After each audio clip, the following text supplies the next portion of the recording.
జనసేన అధ్యక్షులు శ్రీ పవన్ కళ్యాణ్ గారిని వేదికపైకి వచ్చి మాట్లాడవలసిందిగా కోరుతున్నాను. ఎన్డీఏ శాసనసభ పక్ష సమావేశానికి విచ్చేసిన తెలుగుదేశం ఎమ్మెల్యేలకి, జనసేన ఎమ్మెల్యేలకి, భారతీయ జనతా పార్టీ ఎమ్మెల్యేలకి మనస్ఫూర్తిగా మీ అందరికీ నా హృదయపూర్వక నమస్కారాలు. మీ అందరికీ నా హృదయపూర్వక స్వాగతం తెలియజేసుకుంటున్నాను. వేదిక పైన తెలుగుదేశం రాష్ట్ర అధ్యక్షులు, మన తెలుగుదేశం పార్టీ రాష్ట్ర అధ్యక్షులు శ్రీ అచ్చెన్నాయుడు గారికి, భారతీయ జనతా పార్టీ అధ్యక్షురాలు శ్రీమతి దగ్గుపాటి పురంధేశ్వరి గారికి నా హృదయపూర్వక నమస్కారాలు. తాడేపల్లిగూడెం సభలో నేను చెప్పినట్టుగా ఒక దార్శనికులు, 4 దశాబ్దాల సుదీర్ఘ అనుభవం, ఎన్నో ఒడిదుడుకులను ఎదుర్కొన్న తెలుగుదేశం జాతీయ పార్టీ అధ్యక్షులు శ్రీ నారా చంద్రబాబు నాయుడు గారికి నా హృదయపూర్వక నమస్కారం.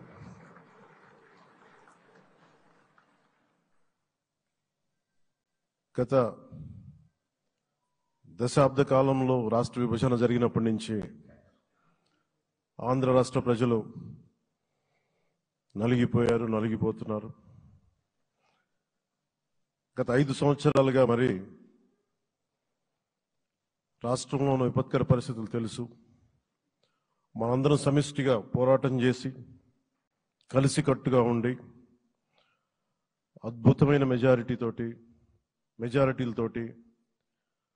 164 శాసనసభ స్థానాలని ఎన్డీఏ కూటమి దక్కించుకుంది.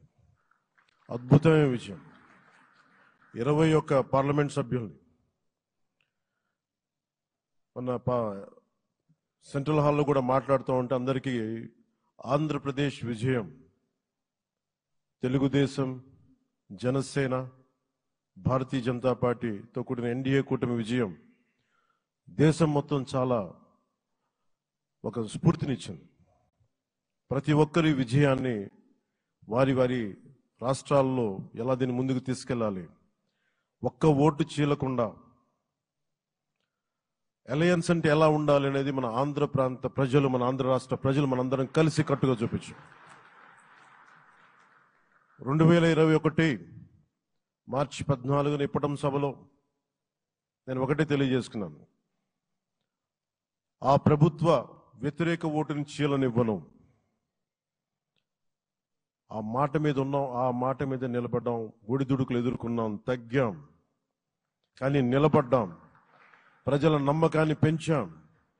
అద్భుతమైన మెజారిటీతో ఈ రోజున మనం ప్రభుత్వాన్ని స్థాపిస్తున్నాం. చాలా మాటలు ఇచ్చాం.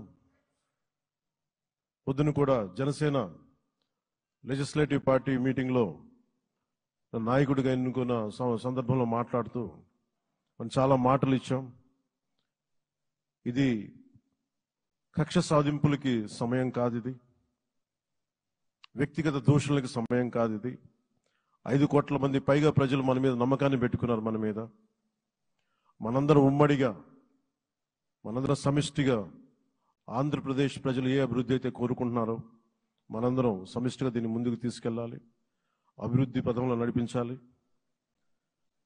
విద్య, వైద్యం, ఉపాధి, సాగునీరు, తాగునీరు, లా అండ్ ఆర్డర్ ఇవన్నీ చెప్పొచ్చాం. మనం బలంగా నిలబడతామని.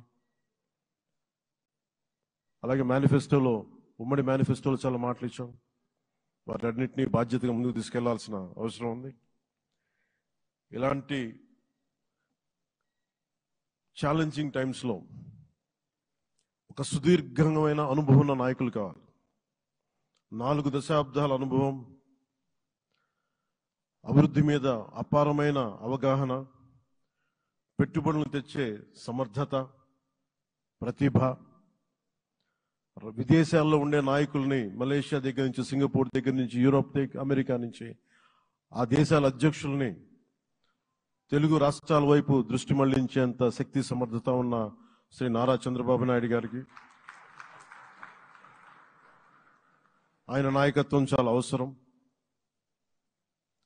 ఆయన అనుభవం చాలా అవసరం. అలాంటి అపారమైన అనుభవం ఉన్న వ్యక్తిని, అనుభవం ఒకటే కాదు, ధైర్యశాలి. ఈ రోజుకి నాకు ఒకటే గుర్తుంటుంది, మన తాడేపల్లిగూడెం సభలో చెప్పాను, చాలా క్లేమోర్ మైన్స్ పేలిపోతే జీప్ ఎగిరిపోయి కింద పడితే చొక్కా దులుపుకొని ఆయన మళ్ళీ వచ్చి రాజకీయం చేసిన వ్యక్తి. ఈ రోజున సైబరాబాద్ ఉంది అంటే అది శ్రీ చంద్రబాబు నాయుడు గారి దార్శనికత. అలాంటి వ్యక్తి, ఆయన అనుభవం ఈ రోజున 2024 ఆంధ్రప్రదేశ్కి ఎన్డీఏ కూటమి తరపు నుంచి ముఖ్యమంత్రి అభ్యర్థిగా శ్రీ నారా చంద్రబాబు నాయుడు గారి పేరుని జనసేన పార్టీ పక్షాన నుంచి మేము బలపరుస్తున్నాం.